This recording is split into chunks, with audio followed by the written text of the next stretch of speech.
지난 동영상에서는 2차원 좌표 체계에 대해서 공부를 했습니다. 그 2차원 좌표 체계는 당연히 2차원 공간을 설명할 때 유용한 그런 체계겠죠.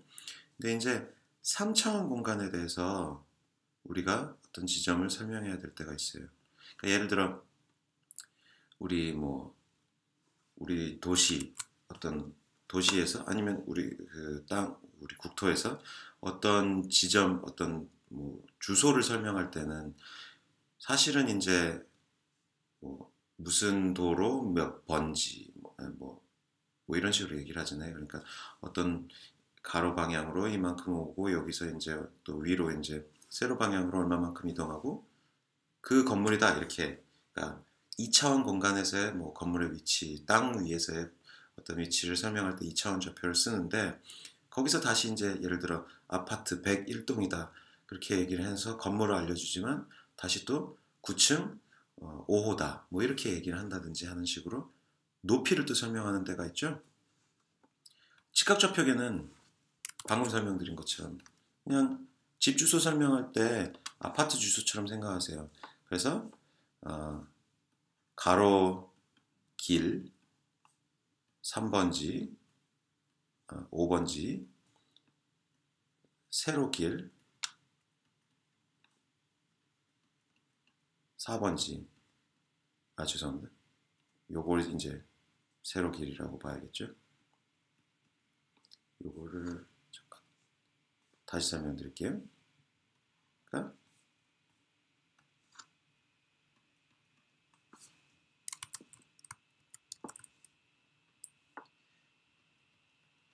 그래서 아까 봤던 2차원 직각좌표는 이렇게 이게 가로 방향이고 요게 세로 방향인 상황입니다. 그래서 가로 방향, 가로길 5번지, 세로길 4번지 해가지고 이렇게 건물 주소를 찾았어요. 건물 주소를 찾았는데 4층이래요. 그러니까 가로길 5번지, 세로길 4번지 해서 건물을 찾았는데 아파트 4층. 그래서 다시 4층까지 올라가야 되는 거예요. 그래서 이렇게 4층까지 올라간 이 지점 자체가 결국 우리 집이다.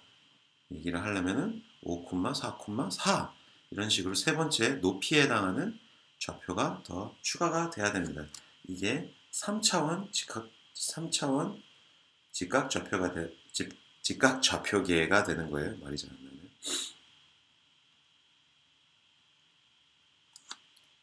자, 이거는 이제 말씀드린 대로 네모난 세상에서 네모난 물체들로 이루어진 그런 공간을 설명할 때는 직각좌표계가 편하게 됩니다. 근데 네모들로 이루어지지 않은 세상을 생각을 해보세요. 아까 말씀드린 그 극좌표계는 이제 원들로 이루어진 세상을, 그러니까 동그란 물체들로 이루어진 세상을 말씀드린 거였잖아요. 도시 자체가 동심원 형태로 되어 있으면은 우리는 원을 기준으로 원형으로 공간을 설명하는 게 편하다. 3차원에 대해서도 마찬가지예요. 역시나 XY축은 이렇게 가로, 세로가 이렇게 될 때 이 XY축에서 이제 원형으로 동네들이 이렇게 도시가 이렇게 만들어져 있다고 쳐봐요. 원형이니까 아까처럼 어떤 건물을 찾아가는 그 상황은 똑같아요. X방향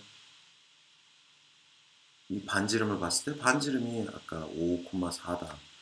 얘를 기준으로 정확히 같은 지점을 설명하느라 제가 아까 말씀드린 식을 쓰는 거지만 이 동네는 도시 구조 자체가 다르게 돼 있어서 우리는 동심원을 그냥 셀 수 있는 상황이라고 생각할 수도 있죠. 일단 굳이 똑같게 만들기 위해서 이걸 계산한다면 루트 39 이렇게 돼 있는 원점으로부터 39번째 39라는 거리만큼 떨어진 지점에서 예를 들어 루트 39에 해당하는 동심원이라고 생각을 하세요. 그 동심원에 이렇게 지금 XY 아까 그 상황을 본다면 각도가 이렇게 한 바퀴 도는 상황인 거죠. 그래서 각도가 이렇게 돌면은 대략 한 30도 정도. 그래서 루트 39번째 동심원에 30도 방향으로 오면은 여기 이 건물이 있다. 이 상황까지는 똑같아요. 2차원 공간이라. 다만 이제 3차원이니까 다시 높이를 또 높이까지 생각을 해봅시다. 그래서 여기 또 4층입니다. 여기 이 건물은 그냥 1층짜리 건물이 아니라 아파트예요. 4층 건물입니다. 그걸 알려주기 위해서 그냥 높이 좌표만 2차원 극좌표에다가 더해주는 거를 다시 쓰면 2차원 기준으로는 극좌표계 더하기 높이 좌표만 하나 더해준 거를 얘를 뭐라고 하냐면은 원통형 좌표계라고 합니다.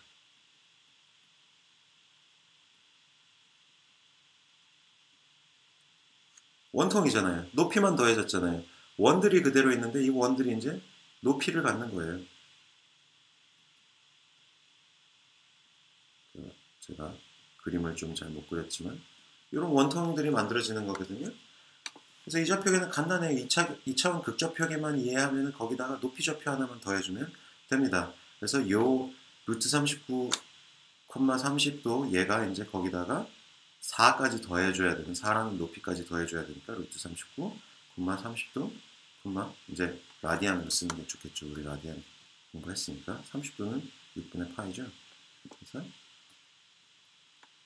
루트 39, 6분의 파이, 그 다음에 4 이런 식으로 좌표를 써주는 걸 원통형 좌표계라 한다. 그렇게 기억을 하시면 됩니다. 근데 우리 3차원 공간에서 둥근 물체들을 생각을 해보세요. 아까 방금 본 예에서처럼 동심원 구조로 된 도시에서 이제 건물 높이까지 고려한다. 원통형 좌표계를 쓰면 되는 건데 3차원 공간 안에서 둥그스름한 물체가 둥그스름한 게 원밖에 없나요? 동그라미밖에 없나요? 3차원 공간상에서 우리 또 생각할 수 있는 게 뭐가 있냐면요. 우리 지구가 모양이 어떻죠? 3차원 공간상에서 그냥 평면적으로만 동그라미가 아니라 모양 자체가 3차원 전체적으로 동그란 구를 생각할 수 있습니다. 스피어라고 영어가 하는데 스피어 구를 생각할 수 있어요. 그러니까 우리 지구를 기준으로 만약에 생각하면 지구의 핵의 한가운데가 원점인데 그 원점을 기준으로 지표면상에서의 우리의 위치를 따진다. 그렇게 생각할 수도 있습니다. 근데 이건 썩 그렇게 좋은 예는 아니죠. 왜냐하면 어차피 지구 위에서는 우리가 따지는 이 구면, 그러니까 이 지구 핵의 중심점으로부터의 어떤 반지름이라고 할까요? 구의 반지름을 따졌을 때 지구 기준으로는 그냥 동일한 지표면까지의 이 거리만 따진 그런 상황만 보통 있어요. 근데 그런 게 아니라 다른 예를 생각해서 여러분 혹시 뭐 어떤 게 있을까요? 이제 지구가 어떤 다른 구 속에 있다고 마치 러시안 인형들처럼 이렇게 포개져 있는 여러 개의 구 모양의 껍질들이 서로 이렇게 포개져 있는 상황을 생각을 해보십시오. 여러 개의 구 껍질들이 포개져 있는 그런 상황.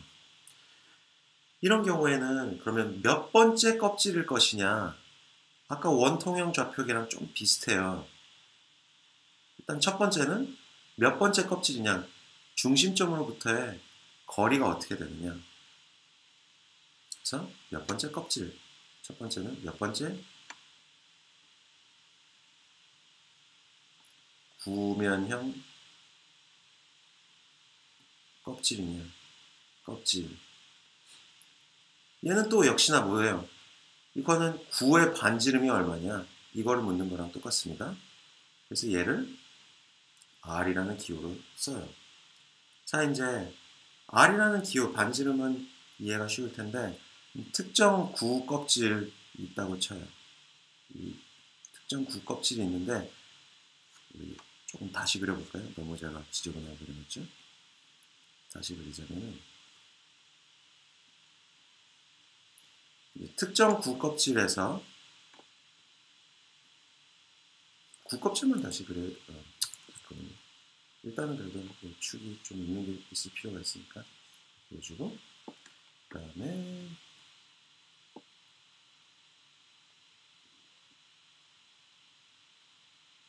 얘가 이렇게 구가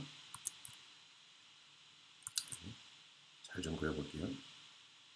구가 이렇게 있는 상황입니다. 구가 이렇게 있는데 얘는 이제 방금 쓴 대로 반지름은 일단 R이에요.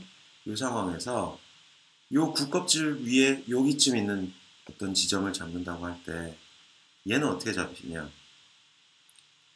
반지름 R이라는 좌표는 확정된 거는 알겠어요. 그러니까 이 구 껍질, 반지름 R인 구 껍질 위에 있는 점이니까 대신 이 전체 구면 위에서 이 구면 위에서의 위치는 그럼 어떻게 잡아야 되느냐 생각을 해볼 수 있죠.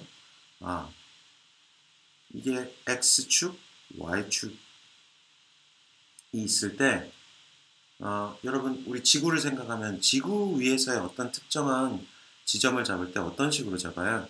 먼저 위도라는 게 있죠. 위도와 그 다음에 또 뭐가 있어요? 경도라는 게 있습니다. 경도.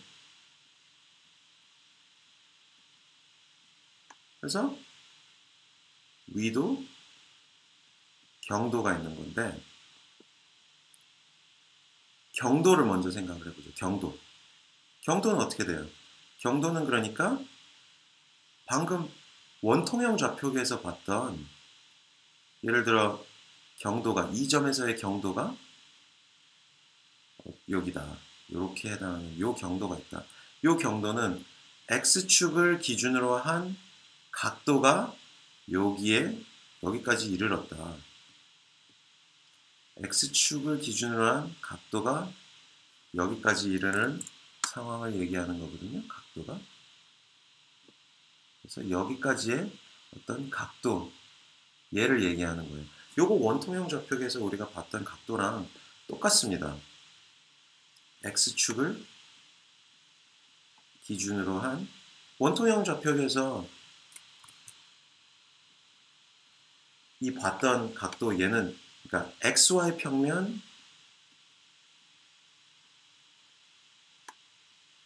X축 기준으로 한 X축 그러니까 X축 기준이 여기 써놨네요.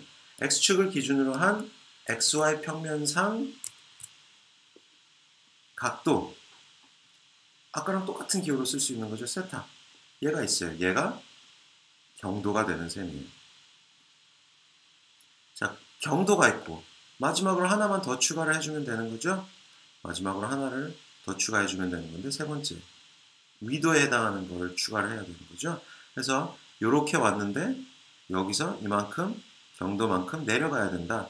이 경도를 다시 이번에는 어떻게 각도로 추가를 하는 거예요. 구형이니까.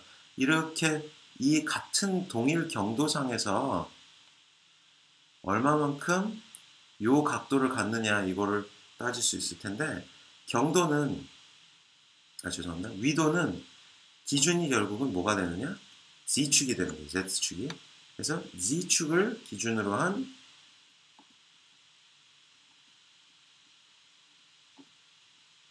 각도 얘가 위도에 해당하는 각도가 되고 얘를 표현하는 기호가 뭐 다른 그리스 기호를 쓰는데 보통 phi라는 기호를 많이 씁니다. 얘 phi라고 해서 phi라고 읽기도 하고 ph가 영어로 읽을 때 F 발음처럼 나기도 하거든요. 그래서 phi라고 읽기도 하고 또 phi라고 읽기도 합니다. 단모음 i로 하든지 장모음 i로 하든지 그런데 그렇게 해서 phi라고 기호로 위도에 해당하는 각도를 표현하기도 합니다. 위도에 해당하는 각도를 여기 x축 기준으로 시작해서 이렇게 요만큼의 각도로 얘기를 하는 경우들이 많이 있어요. 이렇게 이제는 그럼 어떻게 되는 거예요? 세 개의 좌표가 r, r 세타, phi 이렇게 반지는 경도 각도, 위도 각도 이렇게 세 개의 거리, 배터리 부족하네요.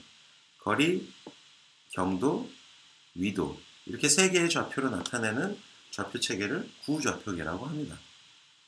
구좌표계에서 근데 거리, 경도, 위도 이거를 XYZ 좌표로 나타낸다면 즉 직각좌표계의 기준으로 나타낸다면 어떻게 되겠어요? R은 역시 피타고라스의 법칙을 잘 쓰면은 X제곱 더하기 Y제곱 더하기 Z제곱 이렇게 금방 계산을 할 수가 있습니다. 아까 세타도 극좌표계랑 똑같아요. 탄젠트의 역함수 어떻게 돼요? 이게 X 성분분의 Y 성분 하는 거 있잖아요. 그러니까 아크탄젠트 X, Y 하면 됩니다. P만 어떻게 계산해야 되는지 얘를 새로 계산하면 되는데 얘가 좀 골치가 아플 수가 있는데 마찬가지로 얘 각도잖아요. 각도니까 또 아크탄젠트를 써요.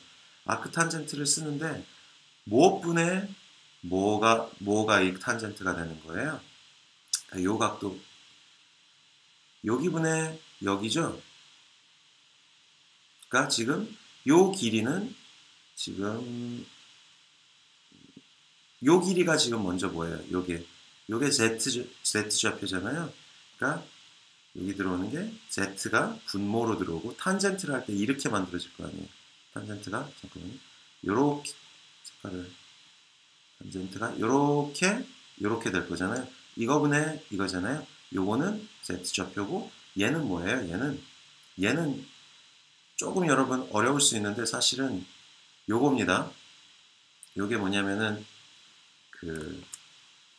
이 원상에서의 이 Z만큼 내려간 상황에서 이 구면의 요 원이거든요. 구면을 Z축 지점에서 자른 단면에 해당하는 이 원인데 이 원의 요 길이는 사실은 요 XY 평면에서의 여기 위치에서의 X제곱 더하기 Y제곱 이렇게 돼요. 자, 이렇게 생각을 하시면 됩니다. 이게 이제 phi 좌표 값으로 계산이 되는 XYZ 좌표를 가지고 p를 계산하는 방법입니다. 여러분 여기까지 이해하시면은 이제 우리 구좌표계, 원통형 좌표계, 그리고 직각 좌표계 세 가지의 좌표 체계, 3차원 좌표 체계를 모두 개념을 다 공부한 겁니다.